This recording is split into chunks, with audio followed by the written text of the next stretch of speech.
we're the girls from Cucla's Cuisina. I'm Joanne. I'm Jackie. And I'm Kelly. And this week we're embarking on a week of pasta. So we're going to do pasta so many different ways. There's different kinds of pasta that you can use. And pasta is so versatile because you could do almost anything with it. You could do it with meats, you could do it with vegetables. So today we want to do a plum tomato pasta. So the first thing we want to do is we want to slice up our plum tomatoes. So I've already pre-sliced some of them.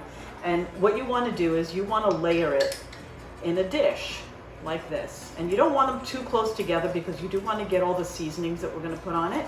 And so it's going to look like that. So really layer it nicely. We're going to do a separate one for Jackie right here because this dish calls for some cheese. And Jackie, of course, is dairy intolerant, and so she's not going to be able to eat the one with cheese, so we're going to make her a separate one.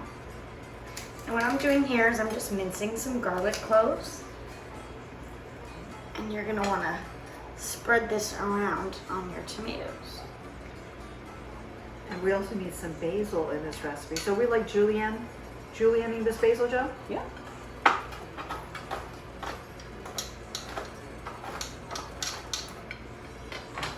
This is actually one of my favorite dishes because it is pretty simple to make. It gets done really quick. So, we're going to be cooking our pasta while this is baking in the oven. And we'll finish cutting up some of these tomatoes. So we're using about 10 tomatoes, plum tomatoes here. You want to get them as ripe as you possibly can because that enhances the flavor of this dish. I'm gonna layer this over here.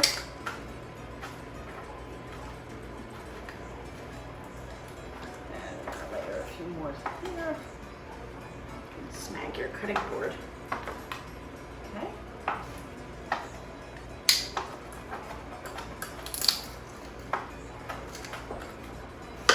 And Jackie, you keep on mincing.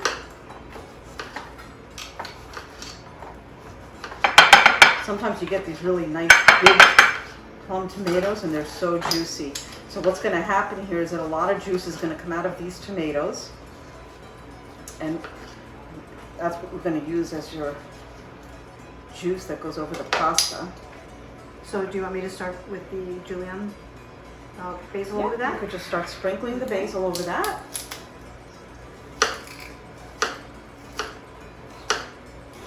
And then, of course, put some on Jackie's.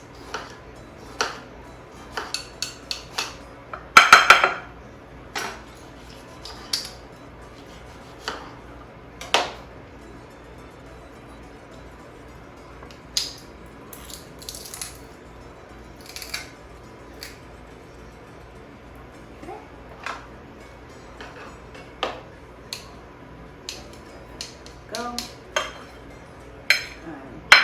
Take some. No. We'll just cross over each other. Yeah.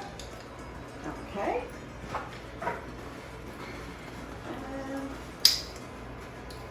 And we also want to get some salt and pepper.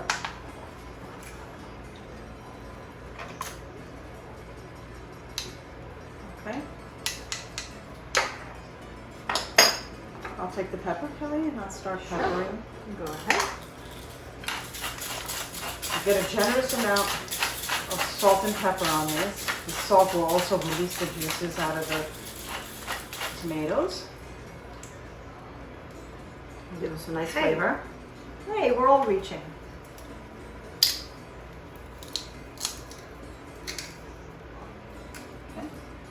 Okay. And we want to get some olive oil. I did the salt already. You did salt for that? Are we using some Aleppo pepper? Yeah, I think, we love this Aleppo pepper because it comes from the chili pepper. Jackie, do you want some on yours? Yes, please. And it does spice up your dish a little bit.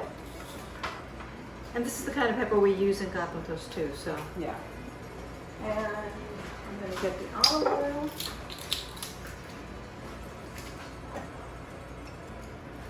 Okay. And then you're going to give a generous amount of olive oil on here. Struggling. You're struggling. We've got a little more clove here if you want to use that. Yeah, I do need to use it. I need to cover my whole dish. Okay. Shall I? Oh! I did it! Determined. I did it!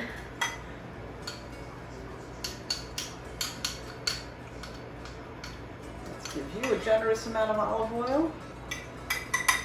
And then Kelly, why don't you start putting some cheese? Okay. Not mine. Not yours. This is all ours. Okay. And then what we're going to do when we're finished sprinkling our cheese over the top, we're going to put this in a 350-degree oven. It's going to take about 30 to 40 minutes. In the meantime, start boiling your water for your pasta. Pasta will take 8 to 12 minutes depending on the kind of pasta that you're using. You want that pasta to be hot when you toss it with these cooked tomatoes. Right. And then we'll be back after this all bakes to show you what it looks like. Your tomatoes ought to be tender, easy enough to mash them up with a fork, and that's what we're going to do with this after we're done. We'll show you that when we get back. Yeah. So we'll be back in a little bit to show you how to finish up this dish.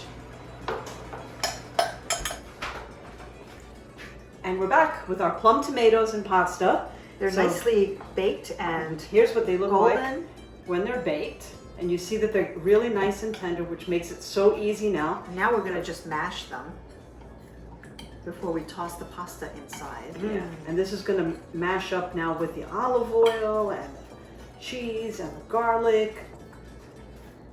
And the basil. It really smells good. It does. You just want to break them up. Okay, can let's get break it that nice up. and I'm chunky. going to get the pasta that we can push it down really good.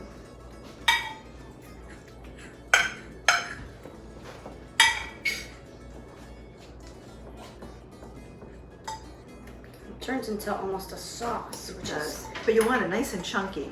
yes. And the baking gets them soft enough that you can do this by hand. It's a simple dish, not a lot of work.